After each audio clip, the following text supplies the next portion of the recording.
Subscribe करें और bell दबाएं ताकि कोई खबर रह न जाए।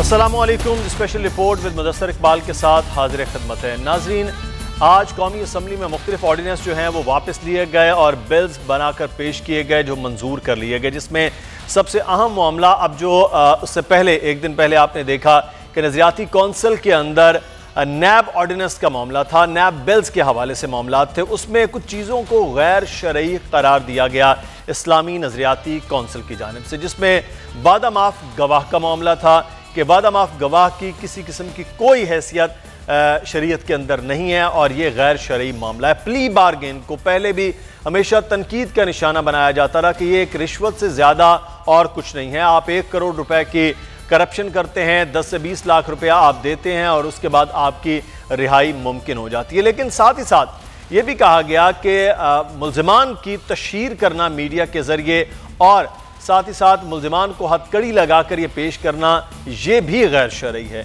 अब सवाल ये पैदा होता है कि क्या मुल्ज़िमान को इबरत का निशान नहीं बनाया जाना चाहिए कि वो पेश हों, ये हैं वो लोग जिन्होंने ये करप्शन किया कि लोग इससे इबरत पकड़ें। हम इन तमाम तर सवालों के जवाब भी जानेंगे। हमारे साथ इस वक्त मौजूद हैं इस्लामी नज़रियाती कौंसिल के चेयरमैन जनाब किबला अयाज साहब। बहुत शुक्रिया किबला अयाज साहब आपके वक्त का।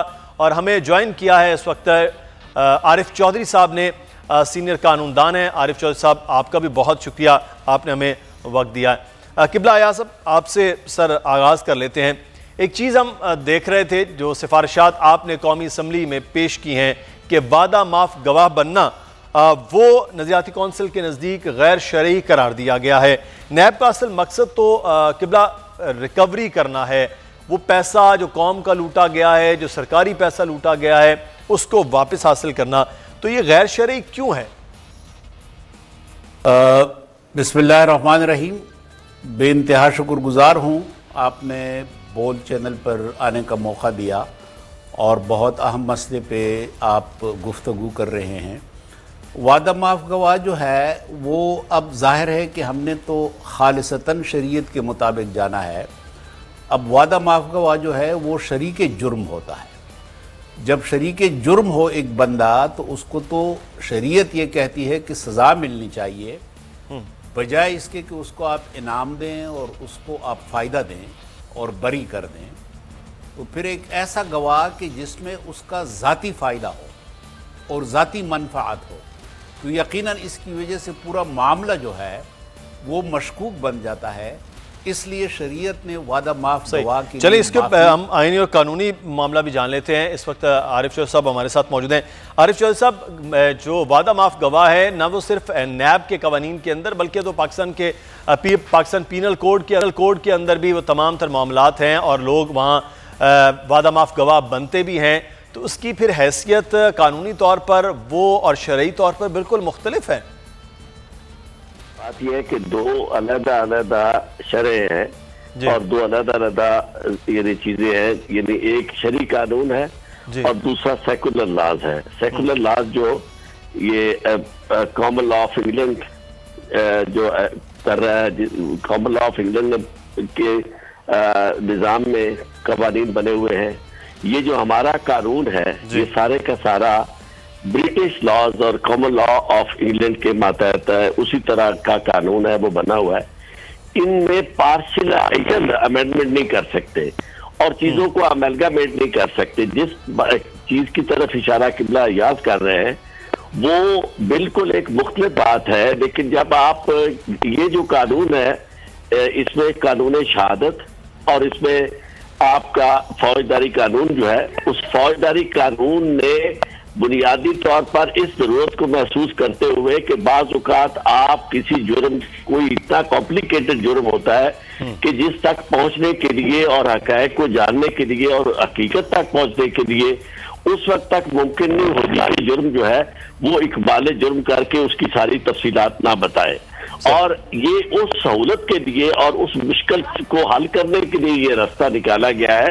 इसका कोई तजाद इस्लाम के साथ नहीं है। उसकी वजह यह है कि कोई शख्स जो है वो इस्लामिक हदूद के तहत ट्राई नहीं हो रहा होता, वो उसके खिलाफ फाइनेंशियल क्राइम है, उसके खिलाफ ऐसे जुराइम हैं जिनका ताल्लुक मुख्तलिफ किस्म की यानी कॉम्प्लिकेटेड सूरतों से है। मिसाल के तौर पर आज ये जो वाइट कॉलर क्राइम है, ये वाइट कॉलर क्राइम का कॉन्सेप्ट इस्लाम में तो पहले था ही नहीं।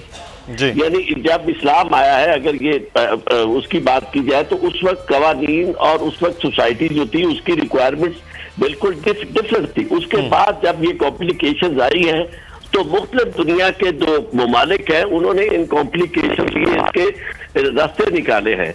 अब ये रास्ता सिर्फ उस सूरत में है जब कानून जो है मौजूद है, और कानून नहीं पहुंच सकता किसी शख्स तक जब तक के कड़ियां ना मिलाई जाए। और चूंकि ये लॉ जो है इसमें बुनियादी बात यह है कि किसी भी बेगुनाह को आप सजा नहीं दे सकते, आपने उसे हर सूरत में सफाई का मौका देना है और उसके हाँ जी, तो इसलिए इसकी यदि वो तमाम रिक्वायरमेंट को पूरा करने के लिए अच्छा आरिफ साहब, ये रिक्वायरमेंट का पूरा होना वो बहरहाल बड़ा ज़्यादा ज़रूरी है। हमारे साथ रहेगा मुफ्ती नईम साहब ने भी हमें ज्वाइन किया है, मजहबी स्कॉलर हैं। बहुत शुक्रिया मुफ्ती साहब आपके वक्त का।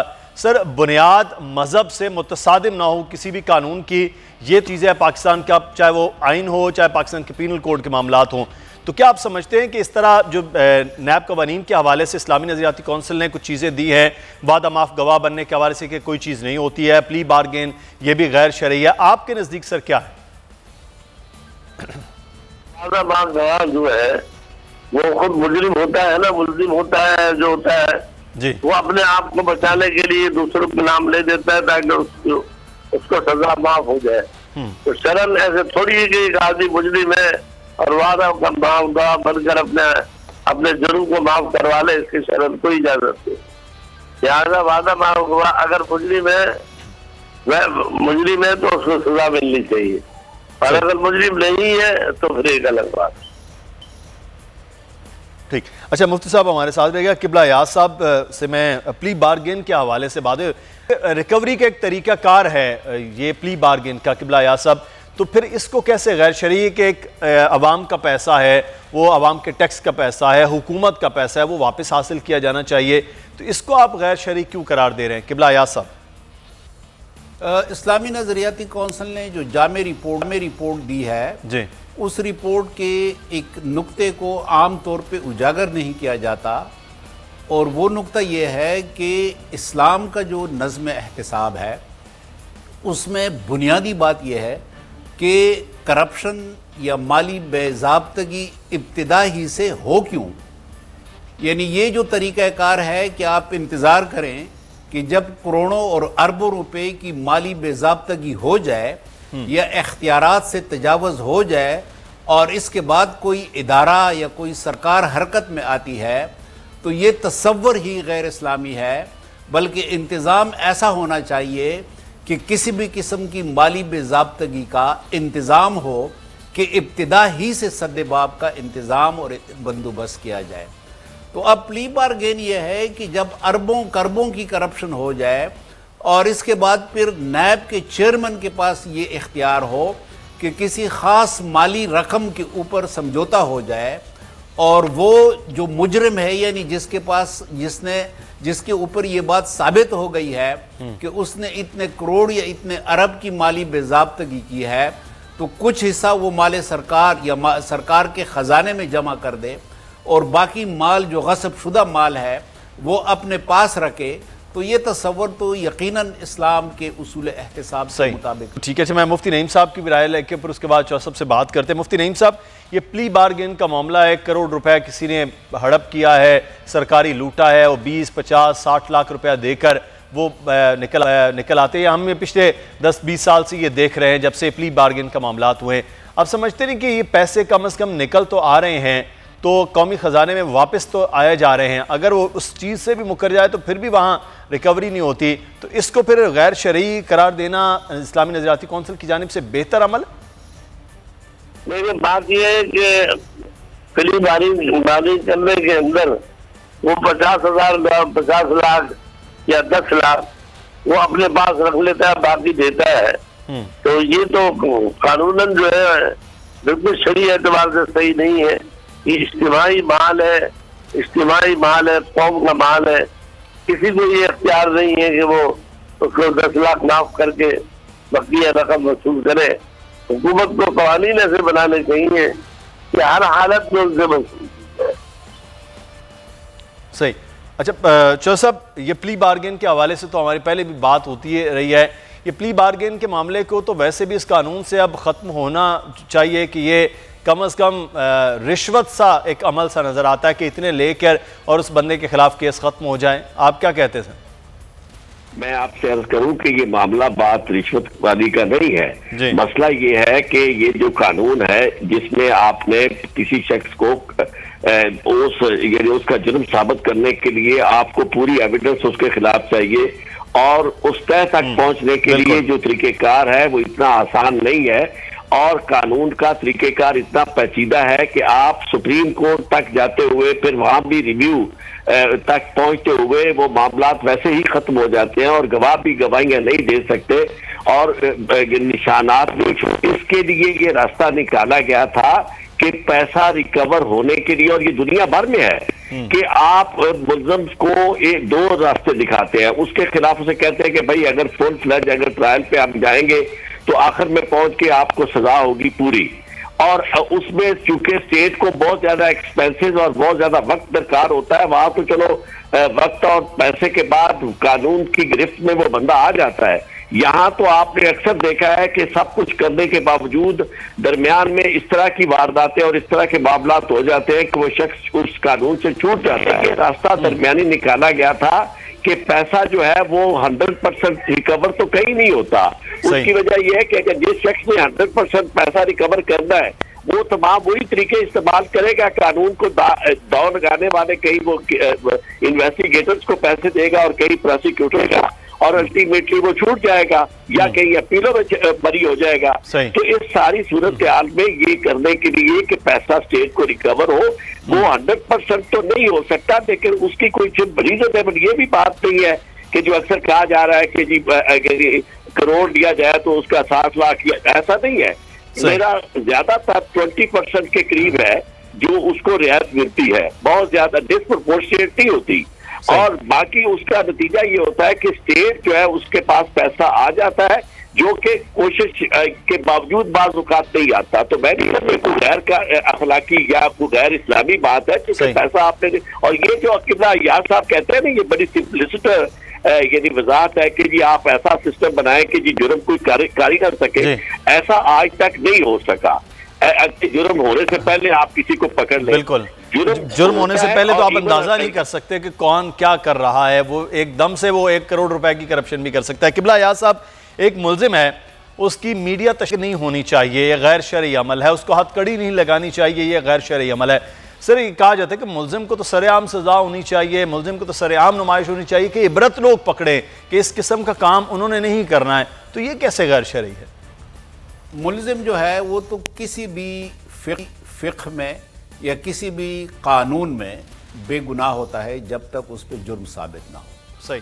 अब उसूलन जब वो बेगुनाह है तो उसकी इस कदर बदनामी करना, इस कदर एहानत करना, इस कदर उसको बदनाम करना कि अपनी औलाद भी और अपना ख़ानदान भी उसके ऊपर फ़ख्र महसूस करना बंद कर दे और उसको अपना मॉडल तस्वर करना बंद कर दे, तो ये यकीनन बहुत, मैं समझता हूँ कि नैब का ये तरीका जो है ये सबसे ज़्यादा गैर शरई है और किसी भी इदारे का ये तरीका गैर शरई है क्योंकि ये इस्लामी उसूल एहतराम इंसानियत का है।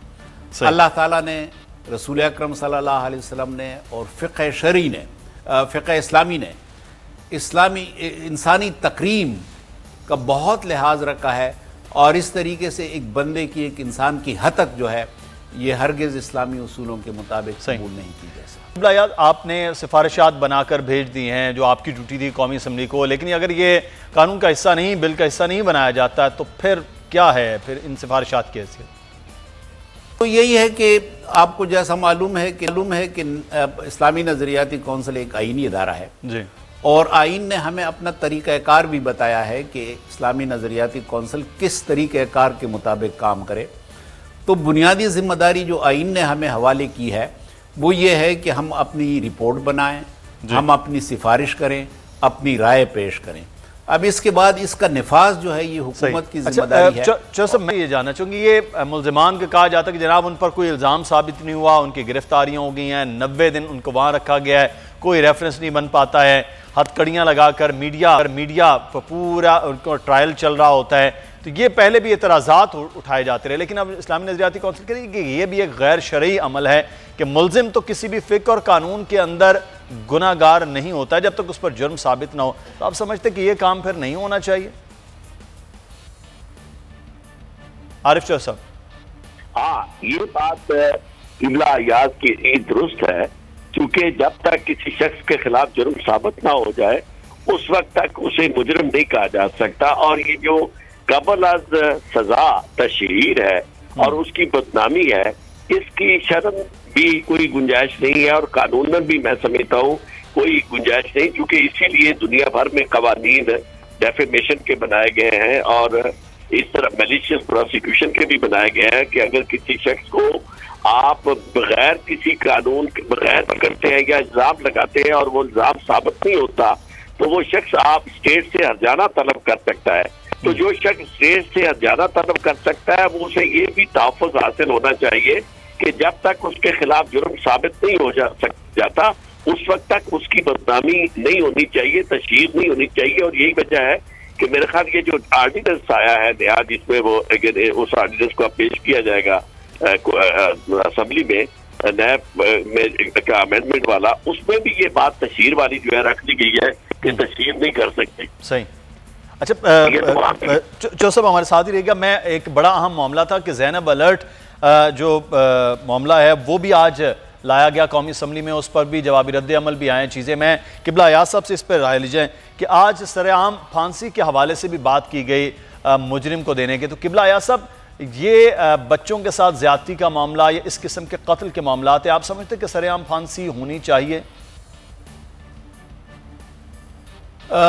बच्चों की तशद्दुद का मौजू जो है वो बड़ी तफसील के साथ हमने उस पर काम किया है, रिपोर्ट भी तैयार की है और 7 तारीख के इजलास में इस पर गुफ्तगू हुई और उसमें यह था कि खुसूसी अदालतों के क़याम की सिफारिश की गई, लेकिन इससे पहले खुसूसी तफ्तीशी सेल कि किस तरीके से इसका सद्देबाब हो, तो वो बुनियादी तौर पे इब्तिदा होती है केस के वाक़या होने से पहले कि या फ़ौरन बाद कि फौरी तौर पे एक सेल की मौजूदगी का इंतज़ाम हो ताकि वहाँ पे फ़ौरन रिपोर्ट हो और पुलिस इब्तिदाई तफ्तीश कर सके।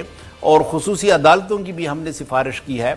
जो ज़ैनब ऐप है, इसकी पहले ही हमने जब तजवीज़ आई थी तो हमने इसको सराहा था, क्योंकि हमें उम्मीद है कि इसकी वजह से फौरी तौर पे पूरा निज़ाम जो है इत्तला का वो हरकत में आएगा और इस तरीके से इस किस्म के केस जो हैं उनका सद्देबाब मुमकिन हो जाएगा।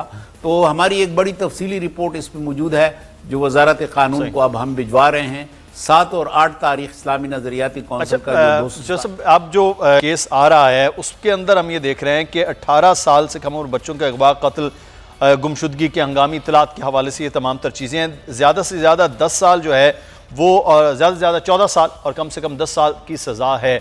ये इससे भी ज़्यादा सख्त कानून नहीं होना चाहिए था, यानी कि सज़ाए मौत के हवाले से मैं बात कर रहा हूँ कि ये चीज़ें हों, क्योंकि जिस तरह से ये फैल रहा है अमल उसके लिए जितना सज़ा का सख्त हो उतना बेहतर होता। जो आज कौमी असम्बली में भी चीज़ पेश की गई। मुझसे पूछते हैं? जी चौसब आपसे। मैं आपको एक अर्ज करूंगी, सजाए मौत वाली हमारी ख्वाहिश तो बहुत ज्यादा होती है, पाकिस्तान में बहुत ज्यादा बात की जाती है, लेकिन पूरी दुनिया में सजाए मौत जो है उसको पसंदीदगी से नहीं देखा जाता।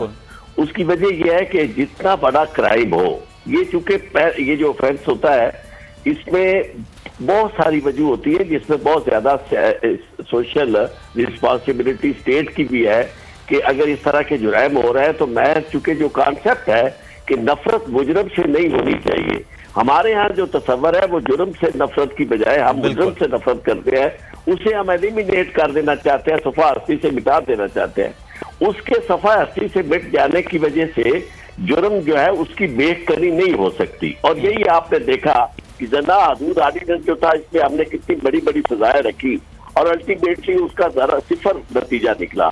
और अब आप सोच रहे हैं कि उसके बारे में उसकी अभी अब अमली तौर पर वो बिल्कुल नाफिज़ुल अमल हो ही नहीं रहा, मौजूद ही नहीं है। बिल्कुल, ये बहरहाल अब देख रहे हैं इस पर सख्त से सख्त अमल दरामद भी हो, जो कवानीन बन रहे हैं। बहुत शुक्रिया आरिफ चौधरी साहब हमारे साथ मौजूद थे। किबला अयाज साहब आपका बहुत शुक्रिया। मुफ्ती नईम साहब हमारे साथ मौजूद थे। फिर अवामी रद्द अमल जो हम देख रहे थे, न सिर्फ पाकिस्तान में बल्कि पूरी दुनिया में, यूरोप में, इंग्लैंड में, वो अवामी रद्द अमल में जो गर्मजोशी थी वो भी अब मांद पड़ गई है, सर्द हो गए हैं वो जज्बे भी। क्या वजह है? लेकिन अब भी जो कश्मीरी हैं वो अपनी आज़ादी के लिए डटे हुए हैं। उनकी आवाज़ बनना है पाकिस्तानियों को, पाकिस्तान की हुकूमत को, पाकिस्तान के मीडिया को, इंटरनेशनल मीडिया तक वो चीज़ों को ले जाना है ताकि इस मामले को जिंदा रखा जाए। दूसरी जानिब हम ये देखते हैं कि इंडिया जिस तरह से अपनी सफारतकारी के जरिए उल्टा पाकिस्तान पर इल्ज़ामात लगाने की कोशिश कर रहा है, उस सारे अमल से फोकस हटाने की बात कर रहा है, उस पर हम बात करेंगे। रिटायर्ड अमजद शोएब साहब हमारे साथ होंगे। ब्रेक के बाद उनसे जानेंगे कि क्या वजूहात हैं इसकी। आप हमारे साथ रहिएगा, ब्रेक लेते हैं जी।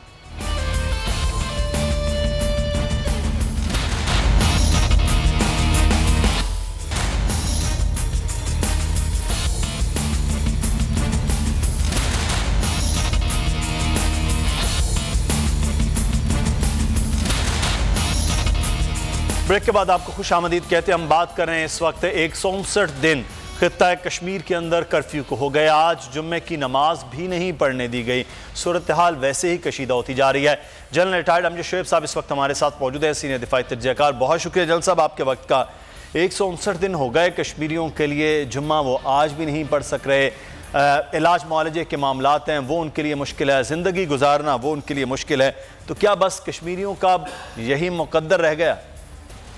देखिए, बज़ाहिर तो कोई ऐसी चीज़ नज़र नहीं आती जिससे कि आदमी ये कह सके कि कश्मीरियों के हालात वहाँ बदले जा सकेंगे, क्योंकि इंटरनेशनल कम्युनिटी से भी कोई तवक्को नहीं की जा सकती। वहाँ पे बिल्कुल खामोशी है और जो इंटरनेशनल मीडिया तवज्जो दे रहा था वो भी आहिस्ता आहिस्ता फेड आउट होती जा रही है। और हुकूमत पाकिस्तान से जो तवक्कुआत थी वो भी आप देख लें कि वो भी मांद पड़ती जा रही हैं। एक वक्त था कि हुकूमत पाकिस्तान एक्टिव नज़र आती थी। अभी पिछले दिनों शाह महमूद कुरैशी साहब ने एक कश्मीर पे कॉन्फ्रेंस की और तय किया और कहा, ये जो बयान दिया गया उसमें ये कहा गया कि अब कश्मीर के मामले में हमें पहले से कहीं ज़्यादा दुगनी तिगनी की कोशिश करनी होगी। वो किधर गई कोशिश? मैं समझता हूँ ये बहुत ही बड़ी ज़्यादती है हमारे मुल्क के लिए और हमारे अपने। देखें, असल चीज़ यह है कि कश्मीरियों की आवाज़ दर हकीकत पाकिस्तान है। कश्मीर तो महकूम है, वो तो बेचारे बंद हैं। वो तो एक खुले आसमान के नीचे एक जेल है जिसमें बंद किए गए हैं और उन बेचारों की ज़िंदगियाँ बिल्कुल महदूद होकर रह गई हैं। वो तो आवाज़ भी निकालने से कासर हैं। तमाम उनकी लीडरशिप जो है वो प्रो इंडिया थी जो या प्रो आज़ादी थी, वो दोनों तरह की लीडरशिप जो है वो जेलों में है, उनको बंद कर दिया गया है। और आहिस्ता आहिस्ता उनमें चंद एक लोग ऐसे भी निकल आएंगे जो गद्दार होंगे, जिनको भारत पैसे वैसे देगा तो वो अपने ही लोगों के खिलाफ भारत की मदद करना शुरू कर देंगे। वक्त के साथ साथ ये भी हो जाता है, मफाद परस्त हर जगह मौजूद होते हैं, हमारी सोसाइटी में भी है। तो ये चीज़ें, ये इस तरह के जो मामलात हैं वो इंतहाई मैं समझता हूँ नुकसानदेह हैं कश्मीर के कॉज के लिए।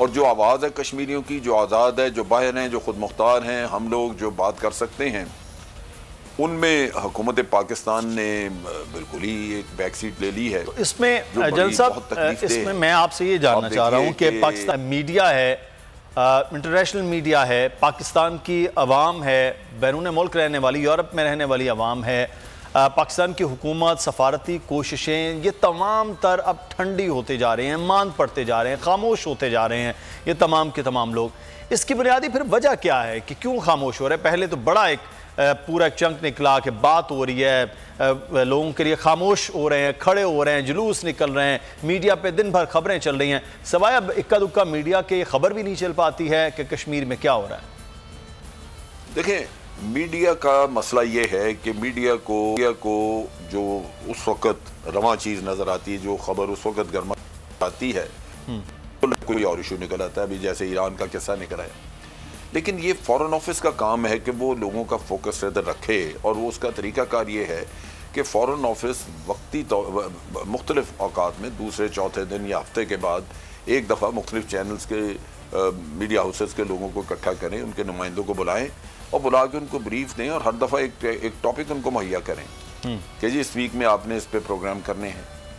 जब फोकस मेंटेन करना हो तो गवर्नमेंट कर सकती है, बिल्कुल। जब फॉरेन ऑफिस हिल ही नहीं रहा इस चीज़ के ऊपर, मीडिया को कोई ब्रीफिंग्स नहीं, कुछ नहीं, कोई मामला चलाने की ख्वाहिश ही अंदर नज़र नहीं आती, तो मीडिया भी आहिस्ता आहिस्ता पीछे हट जाएगा। मीडिया तो एक, आप देखिए ना, जो मीडिया हाउसेज हैं बुनियादी तौर पे वो कमर्शियल ऑर्गेनाइजेशंस हैं, प्रॉफिट की बुनियाद पे चलती हैं। प्रॉफिट नहीं होगा तो वो ना अपने लोगों को तनख्वाहें देते हैं, ना बल्कि मीडिया हाउसेज बंद ही हो जाएंगे। जी हाँ। लिहाजा उनको तो मटेरियल मुहैया किया जाएगा तो वो चलेंगे आगे, वरना जो कारोबारी तबका होता है या जिसका कारोबार है वो उन्हें बुनियादी तौर पे अपने मफादात के लिए, अपने मुनाफा के लिए बनाया होता है। उसको आपसे क्या गरज कि आप क्या चीज़ उससे करवाना चाहते हैं या नहीं करवाना चाहते, जब तक कि आप उसको कोई गाइडलाइन ना दें, मटेरियल मुहैया ना करें, ब्रीफिंग ना दें।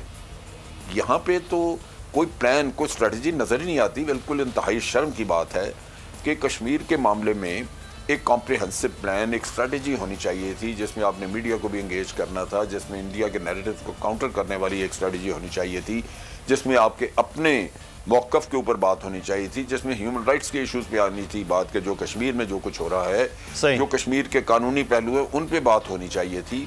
तकसीम हिंद का जो किस्सा था जिसमें ये कश्मीर एक फिगर आउट होती, बिल्कुल ये मीडिया का जो रोल था वो मीडिया से भी वो अदा नहीं कर रहा, लेकिन हुकूमत की जो जिम्मेदारी है सबसे अहम वो भी कश्मीर के हवाले से उस तरह से नहीं अदा हो रही है। बहुत शुक्रिया जनरल अमजद शोएब साहब हमारे साथ मौजूद थे।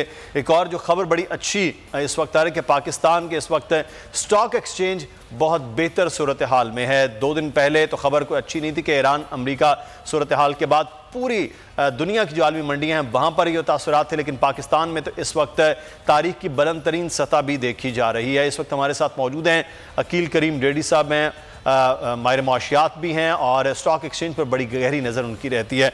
अकील करीम डेडी साहब, ये क्या वजह है कि हुकूमत के कोई ऐसे इकदाम हो रहे हैं कि स्टॉक एक्सचेंज बड़ी तेज़ी के साथ बेहतर हो रही है, सरमायाकारों का एतमाद बड़ा बहाल हो रहा है? देखिए, मैं आपको एक बात बताऊं, पाकिस्तान स्टॉक एक्सचेंज में सबसे जो बड़ी बात है कि मार्केट काफी सस्ती है, चीप मार्केट है, ठीक है। अब जाहिर बात है कि शुरू से ही लोग काफी नेगेटिव बैठे हुए थे और लोगों ने अपनी होल्डिंग काफी बेच भी दी थी, लेकिन मार्केट में जो लोग एक्सपेक्ट कर रहे थे उससे बेहतर चीजें हो रही हैं। और मेरा भी यही ख्याल है कि जो काम किए, हम ये नहीं कह सकते कि वो काम किसी भी सूरत में सही नहीं है। 101% काफी बेहतर काम हुआ है। फाइनेंस मिनिस्ट्री ने काफी ऐसे पॉजिटिव स्टेप्स लिए हैं जिससे आपकी इकोनॉमी बेहतरी की तरफ जा रही है और उसके रिजल्ट आना भी शुरू हो गए हैं। 1-2 और चीजें हैं जो मैं समझता हूँ आगे आने वाले दिनों में इंटरेस्ट रेट के बारे में भी हम देख सकते हैं, और हमारे रिजर्व भी काफी बेहतर हो गए हैं। हमारी इंपोर्ट में हम देख रहे कमी हुई है, एक्सपोर्ट बहुत ज्यादा नहीं बढ़ी है, लेकिन उम्मीद तो स्टेप्स गवर्नमेंट ने अच्छे लिए हैं, काम ठीक हो रहा है। सिर्फ पाकिस्तान का जो इस वक्त इशू है वो एनर्जी है।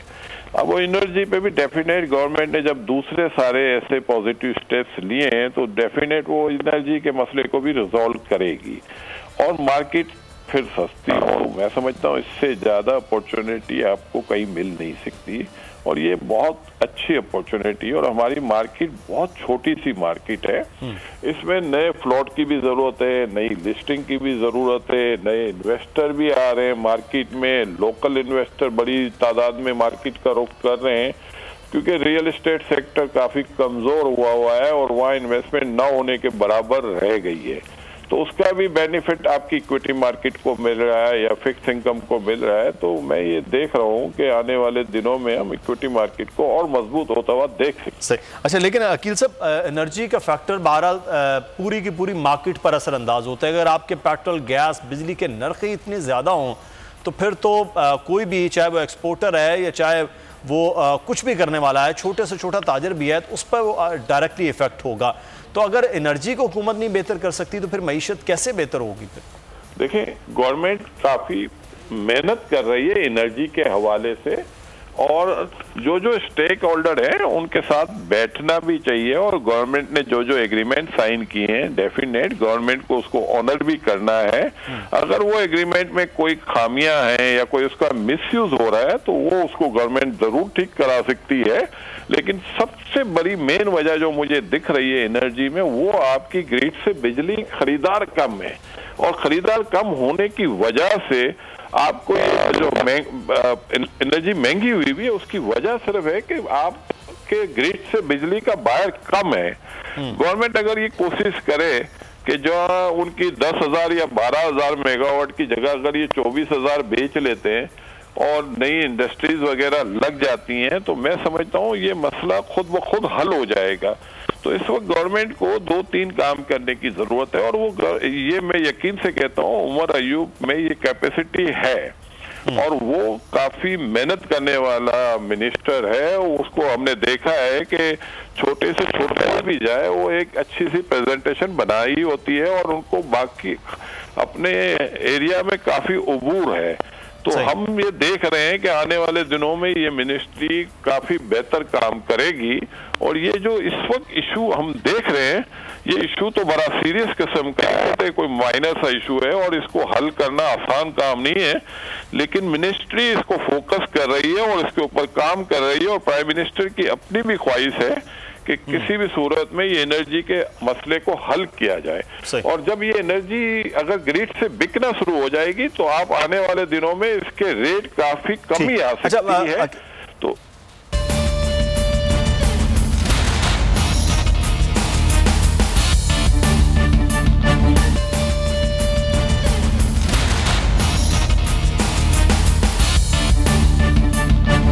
इमरान खान के भांजे हसन न्याजी का सामने आ गया है, जिसमें झगड़े की फुटेज अब वो सामने आई है। एक क्लब में दोनों गाड़ियां दाखिल हो रही थी तो आपस में टकराई, और उसके बाद हसन न्याजी ने दूसरे शख्स की गाड़ी की चाबी भी निकाल ली, ठोकरें भी मारी उसकी गाड़ी को, और गालियां भी वो देते रहे। इस वक्त पुलिस ने दोनों इमरान खान के भांजे हसन न्याजी एक बार फिर खबरों की जीनत बढ़ गए हैं। हसन न्याजी गाड़ी को ठोकर भी मारते हुए नजर आ रहे हैं, चाबी भी उस गाड़ी से निकाल ली और झगड़ा भी किया गया। लाहौर में क्लब में दोनों गाड़ियां दाखिल हो रही थी कि आपस में वो टकरा गई हैं। जाबिर वकास हमारे नुमाइंदे हमारे साथ मौजूद हैं। जाबिर, क्या हुआ है मामला कि हसन न्याजी बड़े गुस्से में दिखाई दे रहे हैं? जी बिल्कुल, हसन न्याजी की ये फुटेज सामने आई है जिसमें ये दो गाड़ियां आपस में टकराई हैं, जिसमें एक गाड़ी जो है वो हसन न्याजी की थी और एक निजी क्लब में दाखिल होते वक्त ये दोनों गाड़ियां टकराई हैं। और हसन न्याजी को फुटेज में देखा जा सकता है कि वो छुट्टे भी मार रहे हैं दूसरी गाड़ी वाले के गाड़ी पर, उसको गालियां भी दे रहे हैं और पैर से तकरार की जा रही है, जबकि जमीन जो है वो हसन न्याजी की जानिब से जो है वो दूसरी गाड़ी वाले के सवार को दी जा रही है। याद रहे कि हसन न्याजी के ऊपर PIC हमला केस के हवाले से तफ्तीश जो है वो पहले से ही जारी है, और जबकि ये दूसरी फुटेज जो उनके सामने आई है जिसमें एक निजी क्लब में दाखिल होते वक्त उनकी गाड़ी दूसरी गाड़ी वाले के साथ टकराई और इस हवाले से उनकी पैर से तकरार और उस गाड़ी को जो है वो ठोकर मारते हुए तस्वीरें और फुटेज सामने आई है। तो पुलिस ने अभी तक कोई कार्रवाई की है जाबिर इस सारे मामले पर? क्योंकि झगड़ा तो हो रहा है, पुलिस ने क्या कार्रवाई की? पुलिस नजर भी आ रही है इस फुटेज के अंदर? जी इस हवाले से अखबार ने इस हवाले से अभी तक पुलिस से रुजू नहीं किया, ना उसकी तरफ से कोई दरख्वास्त जो है वो पुलिस के पास दाखिल की गई है। पुलिस का ये कहना है कि अगर हमें कोई दरख्वास्त मौसूल होती है तो उसके ऊपर हम जरूर कार्रवाई करेंगे। तो झगड़ा जो है जाबिर वो रफा दफा हो गया, मुखालिफ जो शख्स था जिसकी गाड़ी को ठोकर मारते हुए हसन न्याजी नजर आ रहे हैं? जी बिल्कुल, हसन न्याजी ठोकर मारते हुए और इन सारे मामलों में नजर तो आ रहे हैं, लेकिन इस हवाले से जो है वो अभी तक पुलिस की जानिब से ये सामने नहीं आया मौकफ के वो कोई कार्रवाई करने का इख्तियार रखते हैं या वो, क्योंकि इस हवाले से दूसरे कार सवार ने कोई भी किसी भी किस्म की जो है वो दरख्वास्त जो है वो फाइल नहीं की, और इस हवाले से अभी तय होना बाकी है कि गलती किसकी थी टक्कर लगने में, क्या दूसरे कार सवार की या हसन न्याजी की इस हवाले से जो है वो गलती थी। तो अगर दूसरे जो कार सवार अगर उनकी गलती थी तो जाहिर है कि वो इस हवाले से तो वो बिल्कुल वो आकर अपनी दरख्वास्त फाइल करें, लेकिन अगर हम बात करें कि कानून को अपने हाथ में लेने की तो हसन न्याजी खुद एक। ठीक है जाबिर, हमारे साथ रहेगा। हसन न्याजी बहुत शुक्रिया, आपने हमें वक्त दिया। अर्ज कर रहा हूँ हसन, ये क्या मामला हुआ है? आप फुटेज में देखा जा रहा है कि आप ठोकर मार रहे हैं गाड़ी को भी और झगड़ा भी हो रहा है, ये मसला क्या था? यार ये लाहौर की ट्रैफिक में जिसको पता है बम्पर रूटीन में टच हो जाते हैं, अगर टच हो गया, हसन नियाजी कोई अफलातून चीज नहीं था, हसन नियाजी की गाड़ी लग गई, जिसके बाद दोनों के बीच में एक्सचेंज ऑफ वर्ड हुए। मैंने उसकी गाड़ी की कोई गलती उसकी थी, सिक्योरिटी को उसकी गाड़ी की चाबी उतार के दे दी, जिसमें मुझे एक आधा मुक्का भी पड़ गया। अच्छा। मैंने उसकी कंप्लेन भी कर दी। अच्छा, मुझे समझ नहीं आ रही, मामला रफा दफा हो गया उसके बाद। सही, आप ऐसे कैसे बतंगड़ बना लेते हैं? नहीं, हम तो बतंगड़ नहीं बना रहे हसन, हम बतंगड़ नहीं, हम तो ये आपसे क्लियर चाह रहे हैं कि एक फुटेज आई है, आप क्लियर करेंगे कि ये मामला क्या हुआ है। इस पे तो आपके हवाले से हो रहा है कि हसन नियाजी झगड़ा कर रहे हैं, अब आप बताएंगे तो ये चीजें ज्यादा क्लियर हो जाएंगी कि क्या मामला। पहले तो हसन नियाजी एक आम शहरी है, हसन नियाजी पे कानून उसी तरह लागू होता है जिस तरह हर आम शहरी पे होता है। हसन नियाजी की भी आम शहरी की तरह गाड़ी का नुकसान हुआ, आम शहरी की तरह बहस हुई। इंश्योरेंस कंपनी नहीं है कि हम उनके पास जाएं। यहाँ आपको पता है रोड पे सेटलमेंट होती है कि आप मेरे पैसे दो, मैं आपके दूं, गाड़ी तुम ठीक कराओ। उस तरह की बहस हुई, वो दे नहीं रहा था। मैंने उसकी गाड़ी की जल्दी से चाबी उतार के पकड़ा दी। सिक्योरिटी को जो नॉर्मल रूटीन में दुनिया कहती है वही मैंने फाइल हुई उसके खिलाफ। अब सारी चीज करने के बाद मुझे नहीं समझ आ रही, हसन नियाजी ने कंप्लेन फाइल की, गलती की, अपनी गाड़ी मरवाई, हालांकि गलती उस बंदे की जो राइट लेन से लेफ्ट लेन में मुझे लगा, थर्ड लेन में आके उसने लाइन वो सिंगल लेन में घुसने की कोशिश की, लाइन क्रॉस की, लग गया बेचारा, ड्राइवर था। अगर मैं अब उसके खिलाफ मुझे कहने पुलिस की कार्रवाई क्यों करूं भाई? वो गरीब आदमी ने नहीं करनी। सही, उसने मुझे अगर हल्का फुल्का लग गया, उसका हाथ या मेरा लग गया, मैं इस पे पुलिस की कार्रवाई नहीं कर सकता। आप पहले भी इसी तरह खबरें चलाते रहे हैं। सर हसन, हम तो ये चाह रहे हैं कि एक वन साइडेड खबर ना चले, इसलिए हम ये चाह रहे हैं कि आपसे मौक़िफ़ लिया जाए कि उसूली तौर पर हुआ क्या, क्योंकि फुटेज जो चल रही है उसमें ये लग रहा है कि शायद आप झगड़ा कर रहे हैं। अब आपने बताया कि ये मामला इसीलिए क्लियर कर रहे हैं। आप खबर चला चुके, आप मुझे फोन करें, आप खबर चलाने से पहले फोन करते, आपको पता होता मामला रिजॉल्व हो चुका है, मसला हल हो चुका, कंप्लेंट वो विड्रॉज हो चुकी। तो आपने कंप्लेंट, मुझे समझ नहीं आ रही खबर चल क्या रही है, बताएं आप किस बात की खबर चलाई है? हसन, हम तो खबर ये चला रहे हैं कि इस तरह से सड़क पे एक झगड़ा हुआ है। हसन ने झगड़े की लफ्ज़ हमने इस्तेमाल किया है। हसन नियाजी हमारे साथ मौजूद थे, खासे बरम है कि उनके खिलाफ क्यों चल रही है। बहरहाल हसन नियाजी के उस वक्त भी गेट खोलते हुए खबर थी, वो भी फुटेज, उसके बाद आपका मौक़िफ़ लिया गया। अब भी हसन नियाजी आपका मौक़िफ़ लिया जा रहा है कि आप क्या कर रहे थे, ये झगड़ा क्या हुआ। हमने आपकी वन साइडेड खबर अब आपकी चला दी है, दूसरे फरीक की तो हमने बात भी नहीं किया, फिर भी आप मीडिया से नाराज हैं। तो ये फिर अब आप पे डिपेंड करता है कि आप कार्रवाई कर रहे हैं या नहीं कर रहे हैं। बहरहाल हमने वन साइडेड खबर कतई नहीं चलाई। प्रोग्राम से मुदस्सिर इकबाल को इजाजत दीजिए जी, अल्लाह हाफिज।